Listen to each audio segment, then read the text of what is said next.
Summer vibes are here, as the southern plains have seen storms like this over the past several days. But our severe weather is about to quiet down in a major way as our pattern shifts into more of a summertime vibe. But we still have big time heat and days of storms and rain on the way. Now, who's going to get in on that action and how hot will it get? Gonna have all that and more in today's forecast starting now. That's insane. Looks like a spaceship.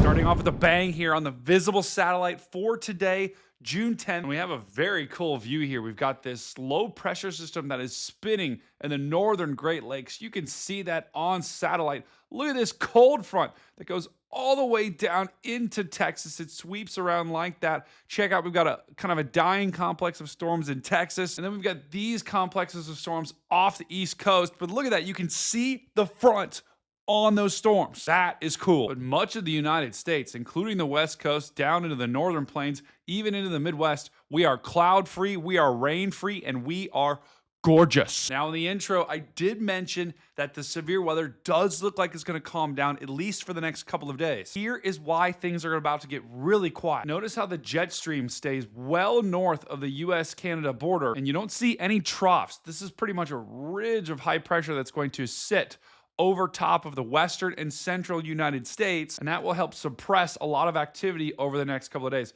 This is Thursday here, and really outside of this feature, I don't see any troughs coming off the western United States. The jet stream stays well north of the Canadian border. We do have this feature that will help create some storms in the northern plains. Those are fairly weak upper level winds in the green and the blue here. Notice how the rest of the United States is sitting in that white. Those are very little to no upper level winds, which means no widespread severe weather. Now, that's a pretty normal summertime pattern as we've got that ridge of high pressure that sits in the United States, but that does not mean we won't get rain and storms in a lot of the country. And I'm going to show you day by day here. Let's start on Tuesday. And just like I showed you on the visible satellite, here is that low pressure sitting up in Canada. It's got a trailing cold front that goes all the way back in Texas. So that's where storms and rain will focus today. So people like the Northeast and Maine, Vermont, New Hampshire along the East Coast, all the way down to the Carolinas, even all the way back into Texas.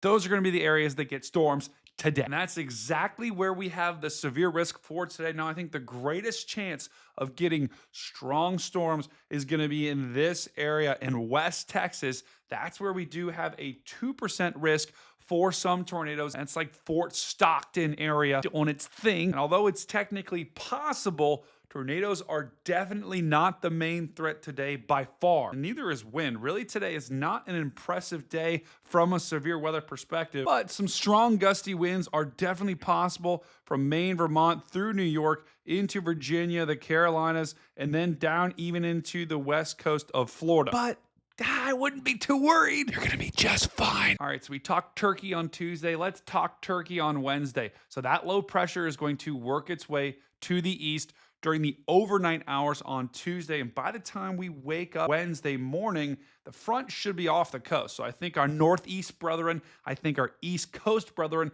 for the main part, should be dry on Wednesday. But notice how we've got this feature down in Texas. So Texas, especially southern Texas, will probably be a boundary that sets up in central and southern Texas, and that'll be the focal point for some shower and storm action on Wednesday once again. Outside of that, we could get some strong storms up here in the Dakotas as a little bit of a weak disturbance moves up there, but the threat's looking kind of meh, which is a good thing. And going into Wednesday night, those showers and storms will slide into Iowa, into Minnesota, and Florida. You're going to be getting your daytime storm action. The hose is starting to turn on for you guys. Can't wait to see some Florida storms. And here's your severe weather risk for Wednesday. Notice we've got a marginal risk that's a 1 out of 5 in 3 different spots here. That's that spot in Iowa, Minnesota, and Wisconsin that I mentioned. And we've got another spot here in Montana and the Upper Rockies. So heads up if you're going to be hiking in Montana or Idaho or Wyoming, because lightning in the mountains actually can be a pretty big deal.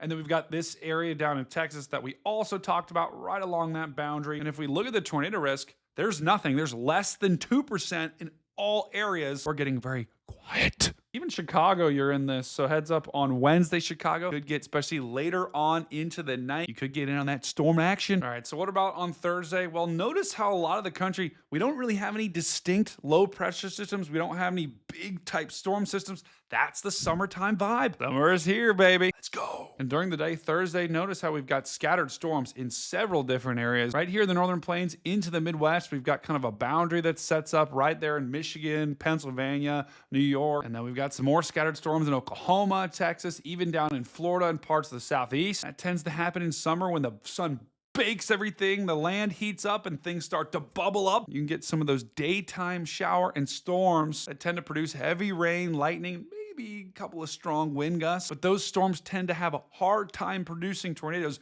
so that is good news. So this is more just a heads up for your plans on Thursday. If you're in those areas right that are circled, you could get rain. And those are exactly the areas outlined in the Storm Protection Center's outlook for Thursday. We've got two main areas of marginal risk that goes from the Dakotas through Nebraska into Wisconsin and Minnesota, and then Texas once again sticks around, possibly a couple of isolated severe storms. We could have storms, though, as far east to the east coast of New York City, through Ohio, through Pennsylvania, and the southeast. This is your normal daytime, summertime pattern where you get a storm here, you get a storm there, one bubbles up, then it dies, then the next one bubbles up, and then it dies. Not everyone's gonna receive rain. It'll just hit you if you're really unlucky. All right, going into next weekend, more of the same. On Friday, storms are going to be once again in the Midwest in this region, and we also could have storms in the Southeast in this region. That's why I drew that big green blob on the map on the thumbnail. And during the day on Saturday, some of those rain and storms actually will make their way into the Northeast, and once again,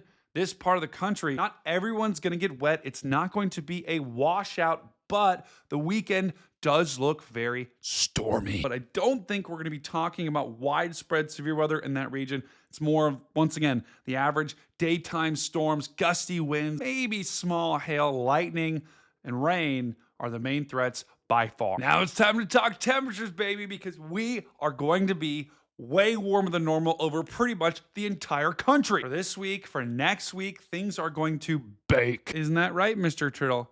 Yes, it is. I peed on Jordan's leg. Anyway, guys, the temperatures, we're going to bake. We're going to get really hot. We're talking temperatures in the 60s, 70s, 80s, and 90s across much of the country. And if I show you, this is the temperature map. Once again, thanks to Weatherfront, which is an awesome technology. Check it out. Let's start on Tuesday. Notice how we've got a little bit of a cooler conditions over the Midwest and Great Lakes. Should be a beautiful day on Tuesday. We've got 60s and 70s there, but big time heat is building in the central plains. We've got close to 89 in Sioux Falls, South Dakota, and in southern Texas as well. And then going into Wednesday, temperatures heat up in a big way. Look at this in Iowa, Nebraska. We've got pretty much widespread upper 70s and upper 80s from Iowa all the way through the East Coast into the Carolinas. And going into Thursday, our morning temperatures could be cool in some spots, but as we go into the afternoon, check it out. Big time heat builds over the majority of the eastern United States. We could be 91 in New York City here, and then close to the 80s, lower 80s, mid 80s across the Midwest and the Southeast. And our Southwest friends are baking big time. Put the cookies in the oven. And then as we go into next weekend and next week, that heat tends to stick around. Look at all this red, look at all this orange, look at all this yellow. Those are 80s and 90s sticking around into early next week. So temperatures are going to stay warm. Get to the beach and get out those swimsuits. Cowabunga. And on top of that, it also will feel extremely muggy. I mean, this is pretty much normal for summertime, but we start the week out feeling pretty good here in the Northeast as that cold front swept all that moisture off the coast. But as we get later into the week, all that moisture once again gets pulled back from the Gulf of Mexico, and we're talking about dew points of 60s to 70s in a lot of the eastern United States, which will make things feel extremely muggy. You're gonna be sweating from your eyeballs as we're gonna have weak southerly winds, but that will be enough to pull moisture from the Gulf and spread that across a huge swath of the country. And this boundary here, this is actually right along the Rocky Mountains. Moisture tends to have a hard time getting over top of those mountains, so that's why our western brethren stay dry, and that's normal. All right, so at the beginning of the show, I did hint that severe weather was going to return, but when? It looks like the third week of June. This is June, generally June 15th through the 23rd. Severe weather will likely return, especially to the northern plains. I think our southern plains brethren, that's Texas, New Mexico, and Oklahoma, you guys have been under the gun lately. I think you're going to get a break. This is pretty normal. Severe weather tends to shift to the north as we get later on into the season, and that's exactly what's going to happen the third week of June. So I think from Montana down into the Dakotas, into Nebraska, even into Iowa and Minnesota, you guys have not gotten a lot of severe weather so far, but your season is about to start in a major way. I might even go out and chase it, who knows? And if we look at the upper level pattern, this makes sense because we do have some troughs starting to develop over the western United States that kind of start to bend into the Dakotas, and those features, those will be what cause our severe weather going into next week. We'll have actually a couple of features that move through, one Monday right in there, and then we'll have another one that moves through on Tuesday right in there. Notice we've got a low off the west coast that's spinning these disturbances into the northern plains. That'll be what causes all of our severe weather going into next week. Thursday and Friday next week could be big time, even though we're quiet now. The beginning, middle, and end of next week, that's June 15th through the 21st, are going to pick up in a huge way. Here's how much rain's going to fall over the next week. And if you'll notice, I'm going to pause it here. Let's go to Friday. Got a couple major areas emerging: Texas, Oklahoma, and then the upper plains where we talked about those storms forming round after round, as well as the southeast. Check it out. Florida's rainy season, the southeast rainy season has officially begun. Now, this rain won't be too big of a deal. It'll be more of a soaker. Could get some isolated flooding in some spots. I'm not seeing like any bullseyes where I'm like, oh my God, the end of the world. And a massive shout out to Brad Arnold, who came on the Outbreak Aftermath on June 9th. If you didn't watch that episode on YouTube, you're going to want to check it out. He was awesome. Also, go over to his YouTube and check him out. I'm sure you guys already do. Make sure you smash his like button and smash his subscribe button. We also had Jordan Sierra join us. We had Dan join us. We had Stu join us. We also had Connor Croft join us as well. Make sure you smash their subscribe buttons as well. I tell you what, these are really getting fun. They're starting to get a little unhinged. We might need to rein it back in, but we're having a great time, and hopefully you are too. Let me know in the comments below what you think of this new show that we've been doing. I want to hear good and I want to hear bad. All right, this is the cat of the video, and this was sent from Whitney. Is that a cat with a Pez hat on? What is going on? All right, we're off the rails. We're wrapping. Thanks for joining me today. Have a wonderful week, everyone. Find someone, tell them you love them, tell them you care about them today. This is Stormcat 5, and I'll see you on the next one.